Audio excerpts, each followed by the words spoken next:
Formed in 1963, the Yardbirds were devoted to the blues and were part of a young, hip R&B cult scene in England, which survived on imported American albums for inspiration.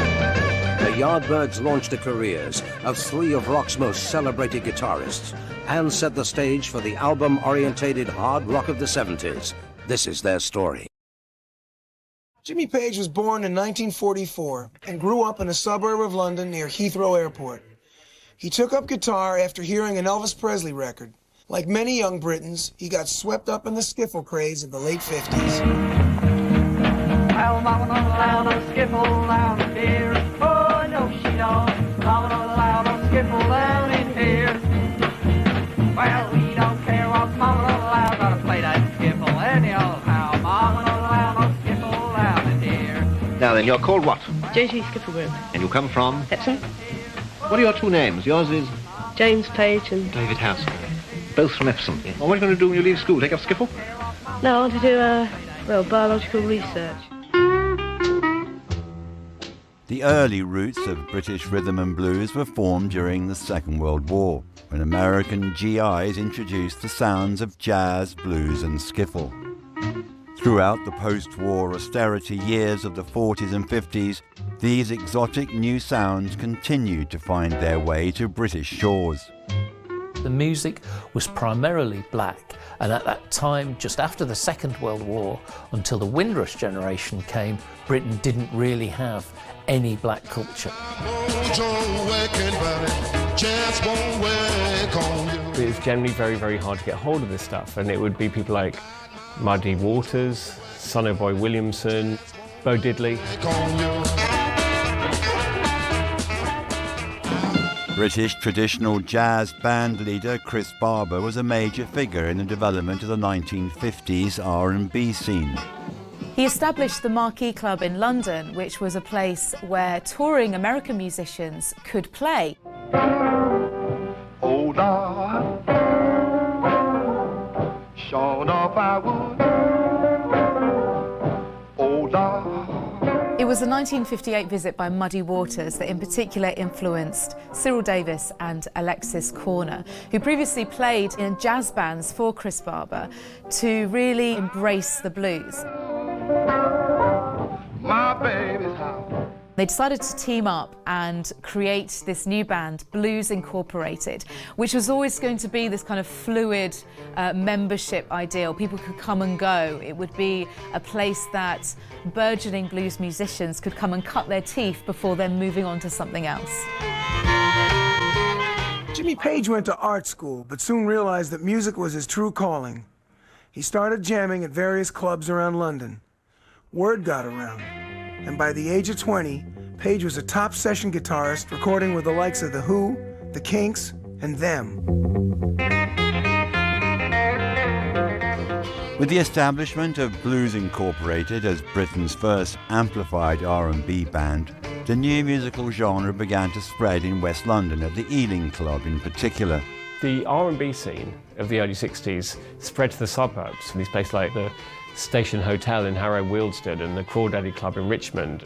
Musicians from across the country were coming to play with Blues Incorporated, who by 1962 had established a weekly residency at the Marquee. Among some of the more permanent members of Blues Incorporated were Jack Bruce, Charlie Watts, Long John Baldry, and they started this rhythm and blues night at the Ealing Jazz Club. And among the regulars there were the likes of Brian Jones, Mick Jagger, Jimmy Page, absolute future legends of the British rhythm and blues scene. They all came through those doors and they all saw that band. All those sorts of people, they all went to do work with Blues Incorporated. Blues Incorporated had a regular Thursday night gig at the Marquee Club, and Alexis Korner was asked if he could do a spot on BBC's Jazz Club. So he asked his friends if they could fill in for him at the Marquee, because if they didn't play, they would lose their slot. And those friends were the very beginnings of the Rolling Stones. The band did a pre-gig interview. They were asked what their name was, and seeing a record in front of him, Brian Jones said, "Oh, we're the Rolling Stones." Charlie Watts left Blues Incorporated to join the Rolling Stones and suggested as his replacement Ginger Baker. So now you have Ginger Baker and Jack Bruce playing in Blues Incorporated together.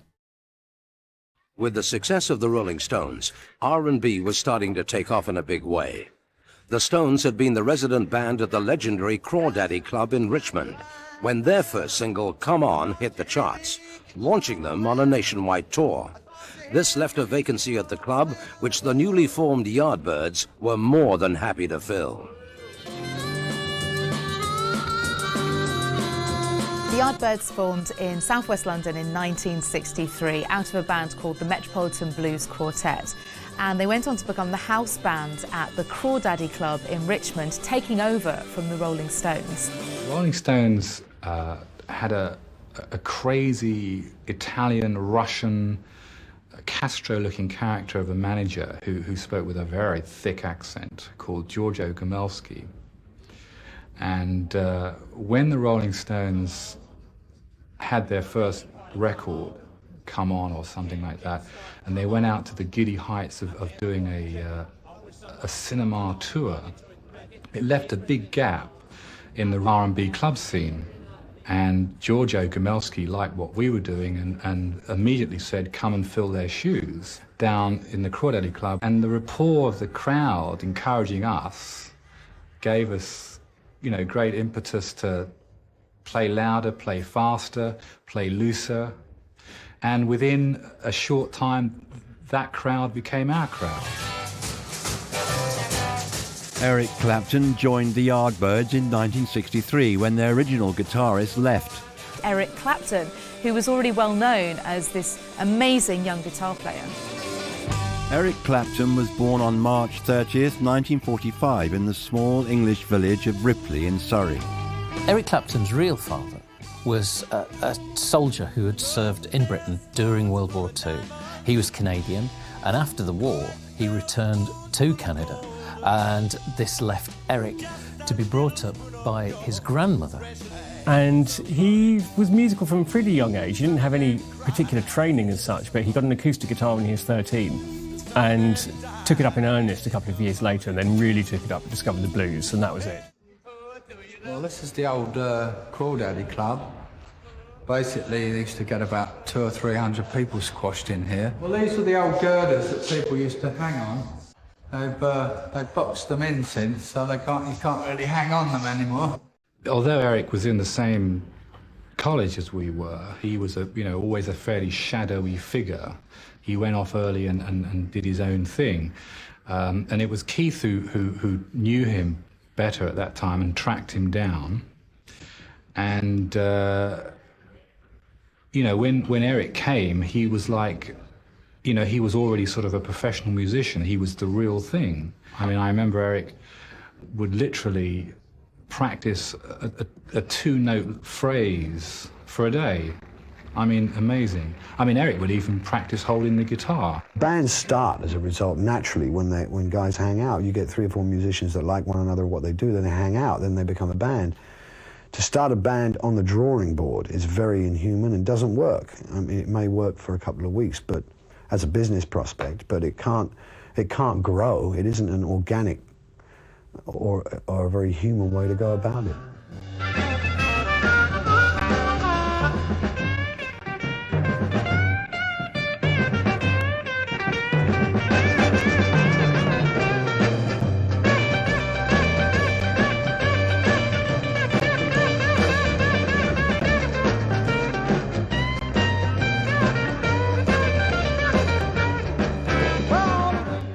The problem that we had when Giorgio finally got us a record deal was translating that exciting sound onto vinyl, which it did elude us for really quite a while.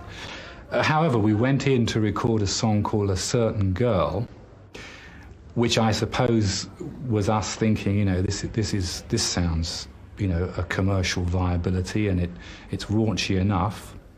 And we spent a lot of time trying to make this work on record. But funnily enough, it was the B-side to that, a song called I Wish You Would, which was probably more what the Yardbirds were at that time.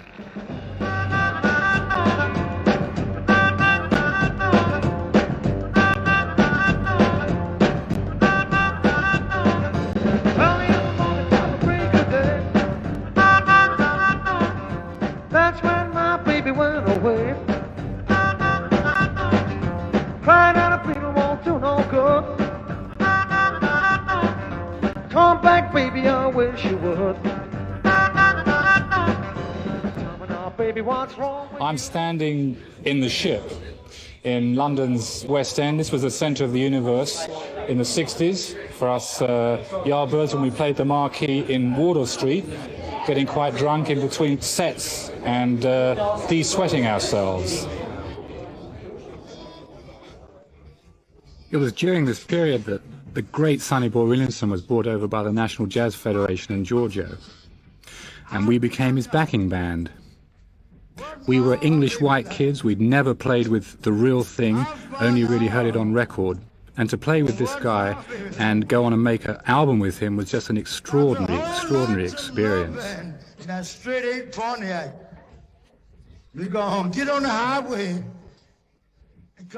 The people in the band, I mean Jim, Keith, myself, I think started to, have many ideas about arrangements and areas of music that we wanted to pursue.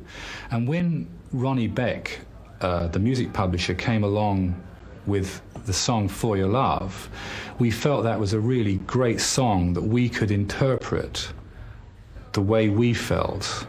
And, there was a magic about recording that song. I mean, there was an air in the studio of excitement from the word go. I mean, it just felt absolutely right. Well, Eric had other ideas for the band. I think he wanted us to do more R&B type covers that, in my opinion, weren't really going to work so well as singles. The idea of doing For Your Love, I don't think he really liked so much. Also, I don't think it really featured him. It was a big step for the band, and unfortunately he didn't really go with it. With the recording of For Your Love, Eric Clapton became disenchanted with the group's commercial direction and left the band.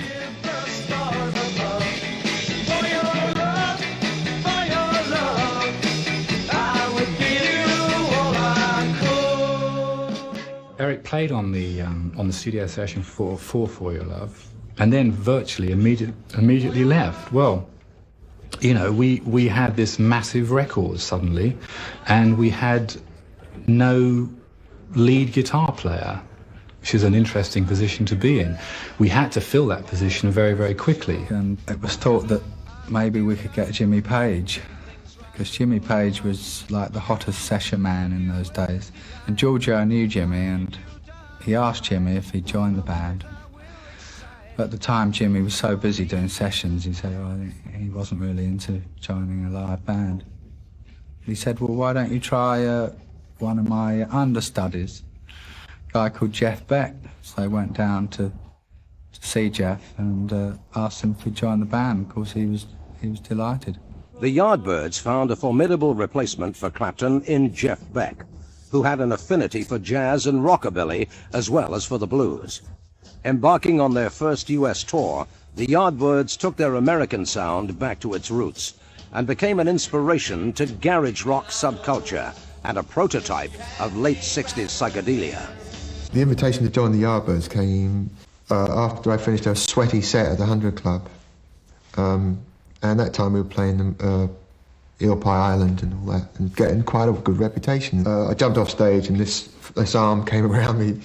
There was a bearded gentleman by the name of Hamish Grimes, and he said, "Can I swear?"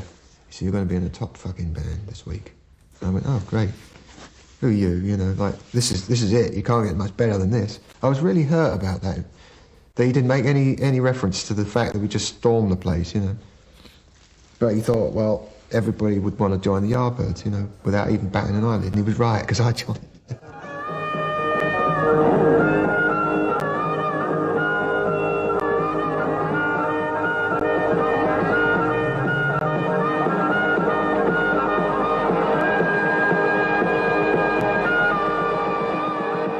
I think he is the most unique guitar player, and probably the most devoted. I mean, from what I know of Jeff, he's either fixing his cars or playing the guitar, and there's no in-between for him. And he actually is never changed. Unlike myself, who's been kind of wandering around a lot of the time, dabbling in this and that and being led astray, Jeff has been very consistent, I remember Keith Relf saying, let me hear you play the blues at the audition. I went, I played about 3 or 4 Matt Murphy lines. And he said, great, that'll do. I didn't outline much at that stage. It was like, get him in, let him learn the songs. Eric used to do this, Eric used to do that, and I thought, yeah, got to do that for the time being, because those were the crowd-pleasing things, the build-ups, the power chords. You know, so it didn't make sense to try and argue against that. But the best was round the corner, you know. I heard what a record, Booker T and the MG's Green Onions, and I just went straight out of my head when I heard that. That's what I want to play, that kind of stuff. Because it was like a stepping stone, like every day, you know, in those days it was like, oh, that's out, you can't do that anymore, can't do Chuck Berry stuff.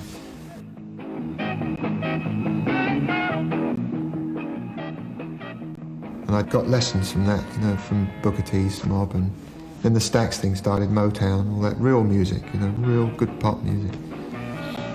That had some substance to it, and I dialed into that, and that's where I picked up all the chord things that I subsequently used on a lot of my stuff.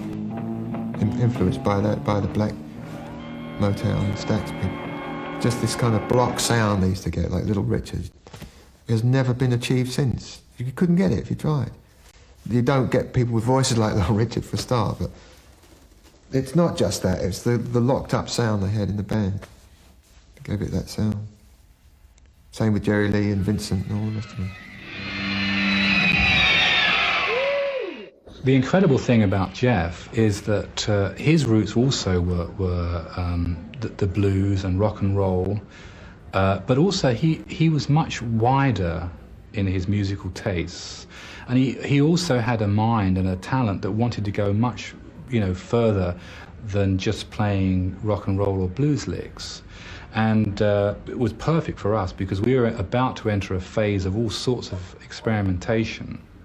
I mean, in retrospect, we obviously put Jeff through an awful lot of pressure. You know, we used to work on material, then bring Jeff in and explain to him, like, for instance, the sitar sound that he created for Heart Full of Soul.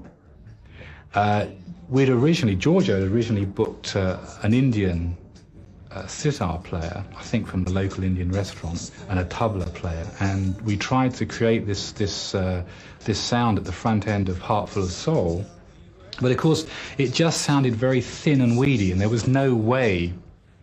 I mean, it sounded like a very bad cut. So we said to Jeff, what can you do? And Jeff came in and created, you know, this incredible sound.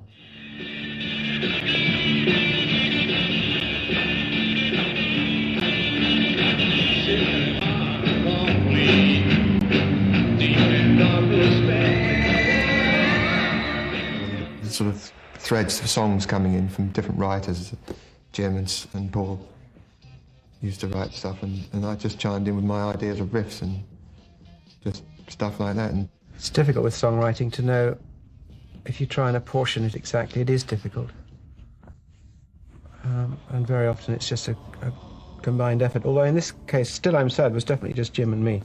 I mean, we definitely turned up with it, but of course the rest of them playing it and contributed something to it.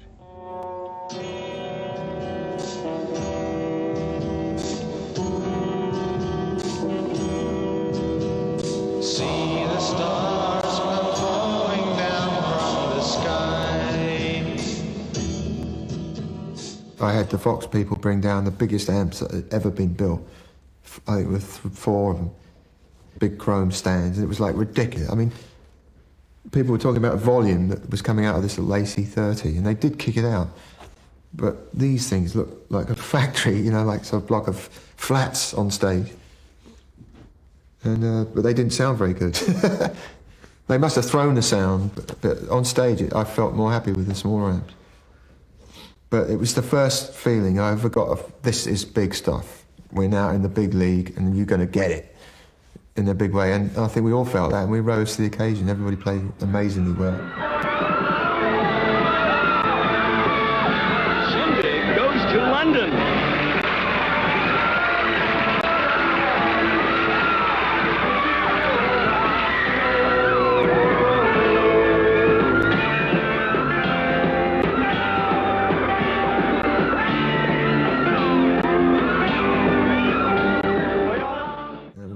total hysteria. People were screaming and going berserk. And I wouldn't mind seeing that film. Not to listen to the music so much, but just, you know, just get the vibe of it. I mean, the sound was probably appalling, but we having a ball up there.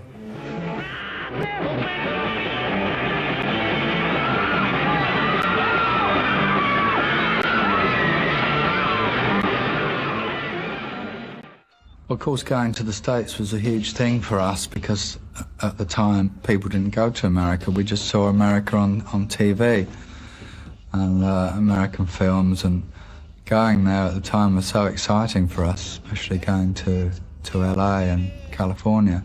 In fact, the first time we went there, we didn't have a work permit. Instead of playing the gigs that we had scheduled to play, I think we only did one, and then we got in trouble with the Musicians Union and ended up just playing parties for publicity's sake. But then we got into doing quite regular tours, and we were adopted by the American audience who loved our music. In fact, we became bigger in the States than in England.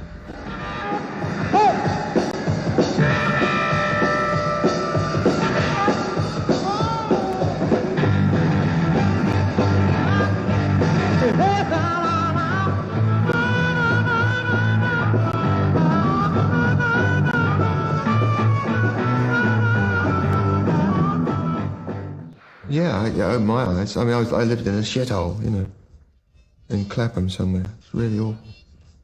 I knew I'd get out of it, but it's just one of those stepping stones you have to go through.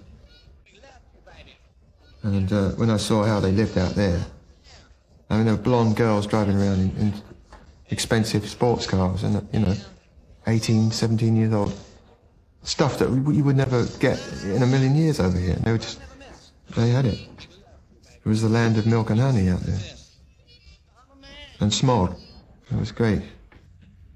Well, it was one of Giorgio's many varied ideas to take us one day into Sun Studios in Memphis. And I remember going in, I remember it was absolutely pouring with rain that night.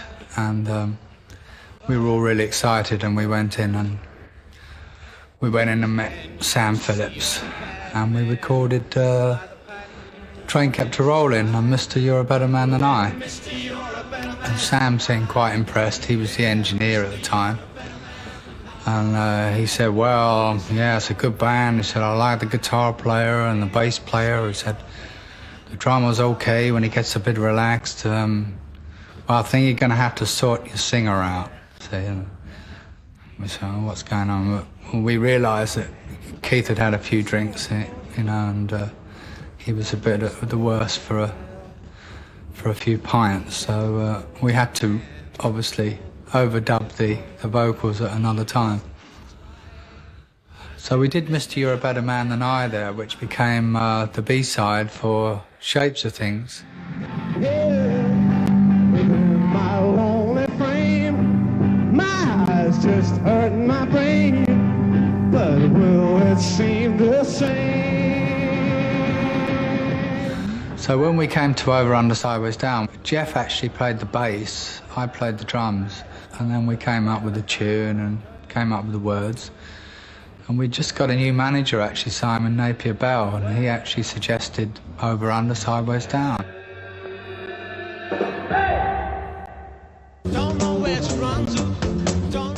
We learned a lot about recording with Roger Cameron at Advision.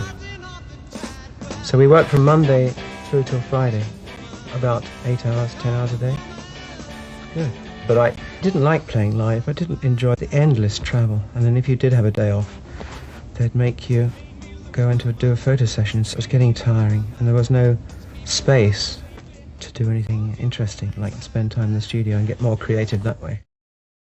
In 1966, Paul Samuel Smith left the band to pursue a career as a record producer.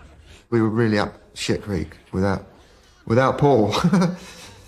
We needed that bass. I mean, it was quite clear that we were going to need that, you know, on Smokestack, which was a crowd pleaser.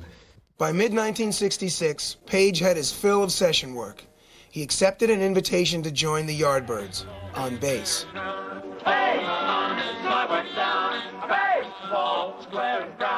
When The Yardbirds had begun as an electric blues band, featuring a brilliant young guitarist named Eric Clapton. When the group went pop, Clapton left and was replaced by another guitar virtuoso, Jeff Beck. Samuel Smith quit the band during a tour, and Jimmy Page agreed to come in and play bass whilst Chris Drager learnt the bass parts and then could take over. Before long, Page moved from bass to guitar. I started on the bass just to help them out, and then we got into the dual lead guitars, and it was fantastic. And for a really amazing sweet spot time of the Yardbirds, you had these two incredible guitarists, both Jeff Beck and Jimmy Page. I thought, well, if we both play guitar, it'll be quite amazing, you know, to have this kind of like tandem thing going on, you know, crazy one side and crazy the other. Who cares about, you know, Paul not being there? Chris Drager switched to the bass, and Jimmy Page was brought in on second guitar. With Beck and Page playing dual lead guitar, the Yardbirds became potentially the greatest rock band in the world. Unfortunately, only 3 tracks were ever released by this lineup, but the band was captured by director Michelangelo Antonioni in his cult film Blow Up.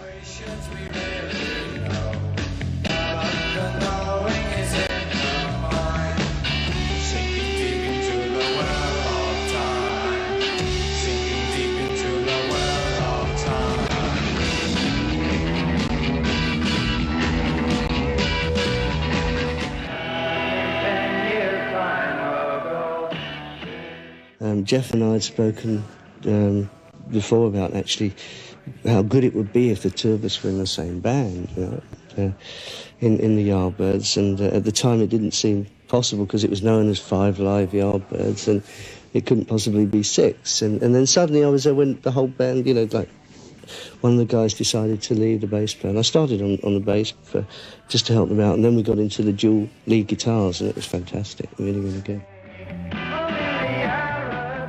Antonioni, it was a pompous oaf. I didn't like him at all. Everyone was calling him Sir, and I couldn't understand why. And the film was a bit of a joke anyway. It was all based on his vision of London, which was a bit of Hemmings. I mean, Hemmings was supposed to be Bailey, and we were supposed to be The Who. Why didn't he use those people and make a proper documentary instead of this crackpot sort of joke, you know?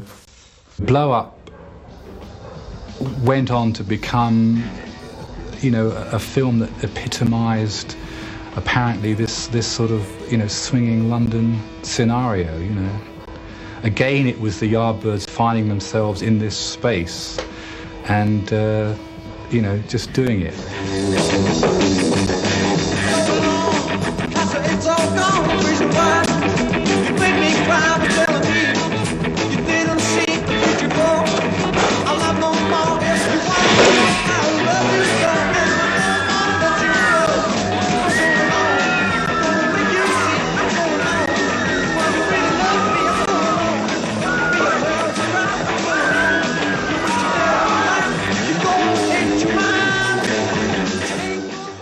The film was a bit of a joke.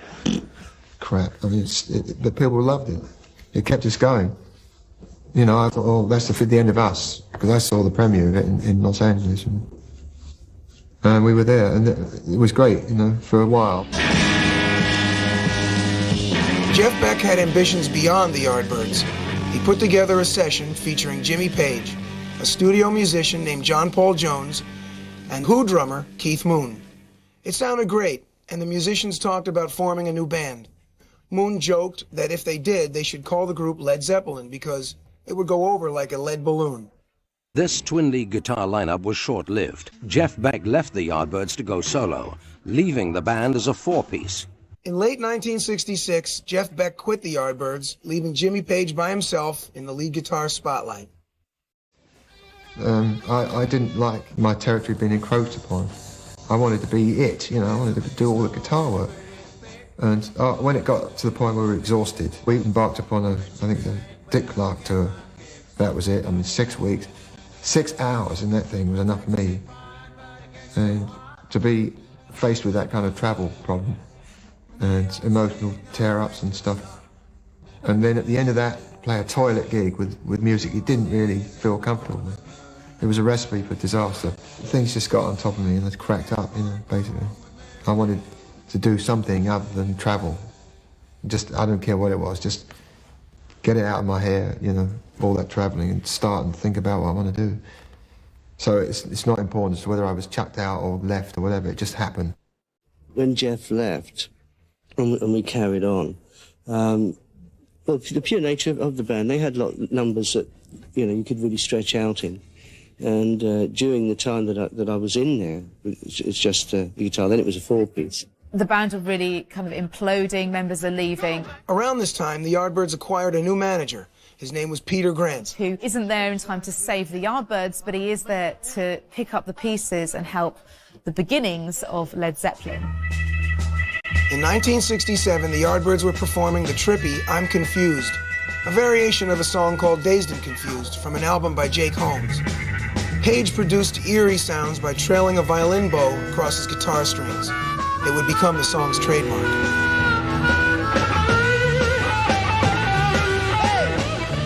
Page had breathed new life into the Yardbirds, but the original members were tired, disillusioned, and feeling that their best days were behind them. The thing about Keith and I was that we were so tired of travelling around. We were playing some version of Smokestack Lightning still then. After 5 or 6 years or whatever, we've been playing that all the time.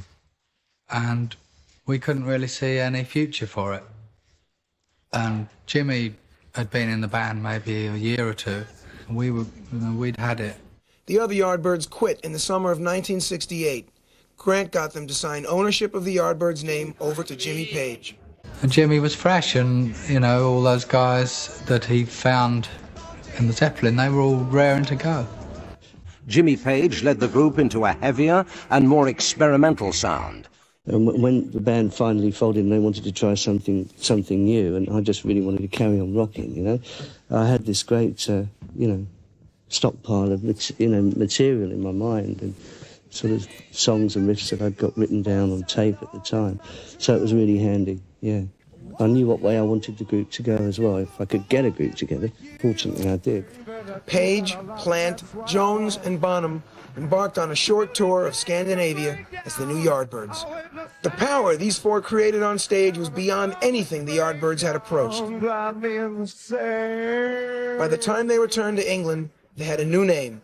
They were Led Zeppelin. Led Zeppelin were very, very important because they were taking the blues and they were amplifying it. They really sort of set the template, though. Jimmy Page and Peter Grant looked at what was happening in British rock. It was the year of the Power Trio, Cream, the Jimi Hendrix Experience. The Jeff Beck Group and The Who were guitar trios fronted by good-looking blonde singers. Page went looking for a charismatic frontman. He heard about a kid from the country called Robert Plant. I was playing at a teacher's training college in Birmingham, and I had a telegram saying that the guitarist from the Yardbirds wanted to come and see me. I thought somebody was pulling my leg.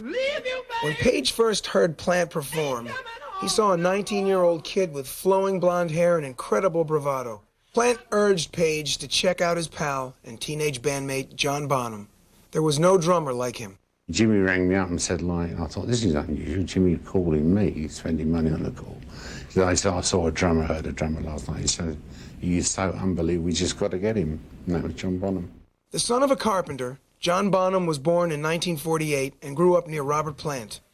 His mother bought him his first drum at the age of 10. As a teenager, he knew the meaning of hard work. He also knew that playing the drums was the only thing he was really good at. Bonham had worked construction, building up enormous strength that he loaded into his drum playing. Offstage, he was a hard-drinking, hard-living wild man. His outrageous antics would earn him the nickname Bonzo. His explosive drumming would set a new standard for rock and roll. My wife happened to see an item in Disc magazine which said that Jimmy Page was forming a band.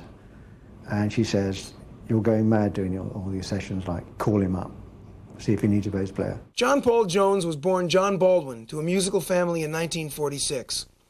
As a teenager, he fell under the influence of jazz bassist Charles Mingus. By 1965, he was one of the top session bassists and arrangers in London. The records he arranged for Herman's Hermits sold 12 million copies. He just had a big international hit playing on Donovan's Hurdy-Gurdy Man. First time we ever played together was in a tiny room in Gerrard Street when I turned up and got the address, and they said, we all looked at each other and said, well, what should we play? So I said, well, what do you know? I said, well, I don't know anything, you know, I'm doing sessions all day, I don't know. So they said, well, we do a number with the Yardbirds called The Train Kept Rolling. I said, great, how does it go? Oh, well, it sort of starts in this and it goes there, all right. So 3, 4, and literally the room just exploded. It was like the most thrilling thing ever. Page and Jones, the two studio pros, jammed for several weeks at Jimmy's home with Plant and Bonham, the kids from the Sticks. It was an unusual marriage of innocence and experience. Jimmy Page, John Paul Jones, and manager Peter Grant were ambitious professionals who saw an opening and were ready to do whatever it took to win. Plant and Bonham were boys from the North Country, excited to be along for the ride. The newborn Led Zeppelin's strategy was to build their reputation by intensive touring. In October of 1968, they headed into the studio to capture their live show on record. Their debut album was recorded in just 3 weeks. Most of the songs were intense and bluesy, like the stuff Jimmy had played with the Yardbirds. Grant returned with one of the most lucrative deals ever negotiated for an unknown band. Atlantic Records had signed Led Zeppelin, giving them a huge advance and royalty rate along with complete artistic control.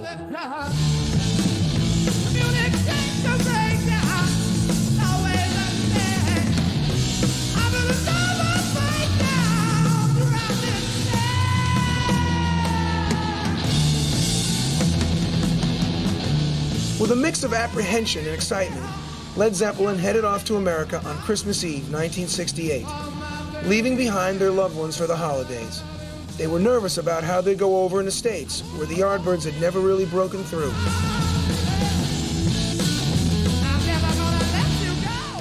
When Zeppelin arrived in America, Page and Jones were already seasoned veterans in the music business.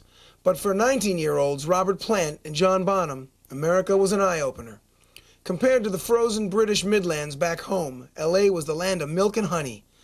Zeppelin soaked up the sunshine and experienced the groupie scene for the first time. When we got to America, that's when there was, you know, sort of the massive reaction started towards us. You know, you could feel it. In fact, after we played this date in San Francisco, it just spread like wildfire. FM rock radio was on the rise, and by May, the first album pushed its way to the top 10.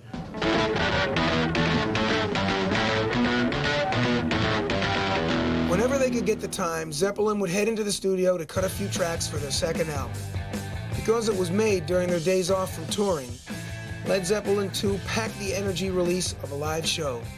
It contained Whole Lotta Love, released as a U.S. single. It became the only Zepp tune to crack the top 10. It was quite a revolutionary turn-on, if you like. There was so many sexual connotations in the song, so much pop, and the beginnings of pomp. With Whole Lotta Love all over American radio, Zeppelin II became the group's first #1 album. It knocked the Beatles' Abbey Road off the top of the charts. In the months that followed, the Beatles broke up, and Jimi Hendrix, Janis Joplin, and Jim Morrison died. Rock and roll was left with a huge void. Led Zeppelin was ready to fill it. In the spring of 1970, Led Zeppelin were burnt out from 2.5 years of continuous touring. They decided to leave the road and take a rest. Jimmy Page and Robert Plant retreated to the Welsh mountains. They lived in a small cottage called Brawny O'r, where they began to work on material for their third album. It was the first time I really came to know Robert, Jimmy Page said. Plant and Page were both fans of Joni Mitchell and Crosby, Stills and Nash. Led Zeppelin III revealed the acoustic side of the band. Led Zeppelin III was not one of the best sellers of the Led Zeppelin catalogue because the audience turned around and said, well, what are we supposed to do with this? Where's all our Whole Lotta Love Part 2, 3, 4 and 5? When the band went back on the road, they expanded their live show to include an acoustic set. Zeppelin was now headlining arenas. With Grant guiding their fortunes, Zeppelin became rich and famous. After Whole Lotta Love was a hit, the imposing manager demanded new terms from Atlantic Records. Among the unusual concessions was that the label would pay all the band's packaging costs, the expense of printing record sleeves and artwork. Once Zeppelin got that from Atlantic, they started making albums with spinning wheels, windows cut out of the front, and multiple covers. It was all part of Grant's way of flaunting Led Zeppelin's clout. In 1971, Led Zeppelin moved into an old Victorian house called Headley Grange to record their fourth album. The band lived together while laying down the tracks to the new album that would be their greatest triumph. One night, Page played an instrumental he had crafted in his home studio as Plant sat by him scribbling lyrics. When Page was done playing the song, Robert had written most of what was to become the most requested rock and roll song in radio history, Stairway to Heaven.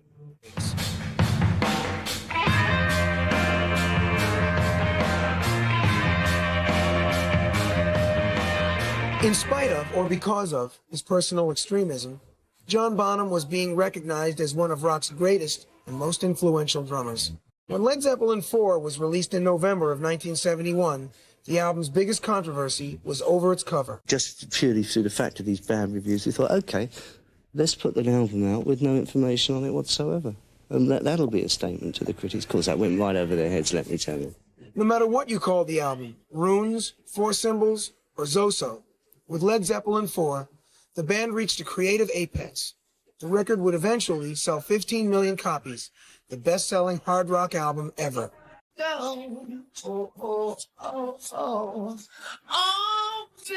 When Led Zeppelin arrived in America to start their 1973 tour, their latest effort, Houses of the Holy, was already sitting on top of the charts. The single, Jamaica, even found Led Zeppelin dabbling in reggae. The 73 tour would be Zeppelin's greatest undertaking yet. Thanks to their great financial clout, the band could afford their own plane, a customized 727 dubbed the Starship. Led Zeppelin took home more money than any group before them. John Bonham was fast earning a reputation with his wild antics and practical jokes. At his 25th birthday party, he got into a cake-throwing match with George Harrison and then tossed the former Beatle into the swimming pool. Hey, mama said the way you move, gonna make you sweat, gonna make you groove. The final shows for the tour in New York were filmed for a movie. The band was tired and not in top form. 2 years would go by before Led Zeppelin would re-emerge. In the interim, they formed their own record label, Swan Song, and recorded a double album called Physical Graffiti. The hypnotic track Kashmir explored the band's fascination with the music of Morocco. Oh, let the sun beat down upon my face. Zeppelin returned to the road in 1975. The tour was not without incident. Jimmy Page broke his finger, which affected his playing. It was also around this time that heroin began working its way into his routine. John Bonham was drinking heavily, and alcohol fueled his aggressiveness. If the pressure inside the band was turning ugly, the public didn't see it. Led Zeppelin was more popular than ever. The group sold out 3 concerts at Earl's Court, 51,000 tickets in just 2 hours. After the Earl's Court show, Zeppelin was taking a break from the road when disaster struck. While on vacation in Greece, Robert Plant and his family were seriously injured in a car crash. This had been the longest, most pensive period in my life, Plant said. The band canceled their remaining tour dates and decided to head into the studio. Recorded in just 18 days and released in April 1976, Presence reached #1 without the benefit of a tour or even a picture of the band. The album's artwork featured a mysterious black obelisk. In 1977, after a 2-year absence, Led Zeppelin returned to the road. This time around, there were very few triumphs. Plant was still hampered by his injury, and Bonham's drinking turned him into Mr. Hyde. In Chicago, he destroyed his hotel room and tossed the TV out the window, causing $5,000 in damage. Jimmy Page was frail and bone-thin from heroin use. The enthusiastic fans couldn't tell a bad Zeppelin show from a good one. They just wanted to stand on their chairs and pay homage to their heroes. The band began recording again in late 1978. The sessions for In Through the Outdoor were more subdued than usual. Jimmy Page and John Bonham were both struggling with dependencies. John Paul Jones oversaw most of the recording. Robert and I just got to the rehearsals on time, and nobody else turned up for days sometimes, and so we were just sort of, well, we're here, we paid for the room, we might as well write something. And we recorded In Through the Outdoor, mainly in the dark, in Sweden. After playing the huge Nebworth Rock Festival in England and touring Europe in 1980, Led Zeppelin began rehearsing for a U.S. tour. They had not played the States in 3 years and were poised to roar back into prominence. The band started rehearsing at Jimmy Page's home. Bonzo was his usual roaring self. One night he passed out after a long day of drinking. When John Paul Jones checked on Bonham the next day, he didn't wake up.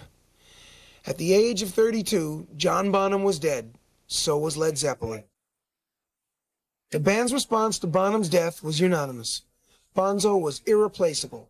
Page, Plant, and Jones announced that Led Zeppelin would not continue. Though the course may change sometimes, rivers always reach the sea. It was a difficult time for the surviving members. Page, Plant, and Jones pondered why so much hardship had been bestowed on them. It was particularly hard on Jimmy Page, who had put Led Zeppelin together and guided its journey. He abandoned his music and withdrew from the spotlight. I lost a very dear friend, and if I looked at the guitar, it would just remind me of a dear friend I just lost, so consequently I didn't have a guitar around for quite a while. In 1982, Page produced Coda, a collection of Zeppelin outtakes and leftovers. The following year, Eric Clapton coaxed him into picking up his guitar again and reuniting with former Yardbirds guitarist Jeff Beck at the Arms concert for multiple sclerosis. For the audience, his instrumental version of Stairway to Heaven was a stirring reminder of how powerful Zeppelin once was. For Plant, the death of another loved one was difficult to bear. He had been mates with Bonham since they were teenagers, playing in bands for beer money. He had been the one who suggested to Jimmy Page that Bonham joined Led Zeppelin. Robert was afraid that it would be difficult to go out on his own because of his strong identity with Zeppelin. But in 1982, Robert began a successful solo career. He did not want to trade on his past, and for a long time he would not perform Zeppelin hits in concert. Outside the confines of the band, his friendship with Page deepened. They had experiences in common no one else could understand. They often guest starred on each other's projects. Eventually, Robert became more comfortable with Led Zeppelin's legacy, but he remained adamant about moving his music forward. The man who came through most unscathed from the Led Zeppelin experience was John Paul Jones. He continued to produce, score soundtracks, and work on arrangements for artists such as Peter Gabriel, Paul McCartney, and R.E.M. Finally, in 1994, Plant and Page found a new way to work together. They teamed up to record No Quarter, an album that mixed new material with reworked versions of Zeppelin classics. The highly successful TV show and world tour that followed were a testament to the public's insatiable appetite for the magic of the Page-Plant team. Plant and Page were healthy and happy. As the years had passed, the pain they had known was overshadowed by pride in what they had created. They bore their scars and their years gracefully, even with joy. And when the owls cry in the night. The legacy of Led Zeppelin is immense. Rock bands from Guns N' Roses to the Beastie Boys to Nirvana have showed Zeppelin's influence. They changed the way the business of rock and roll was conducted, and they changed the way music sounded. Led Zeppelin began with great ambitions and accomplished more than they'd ever dreamed.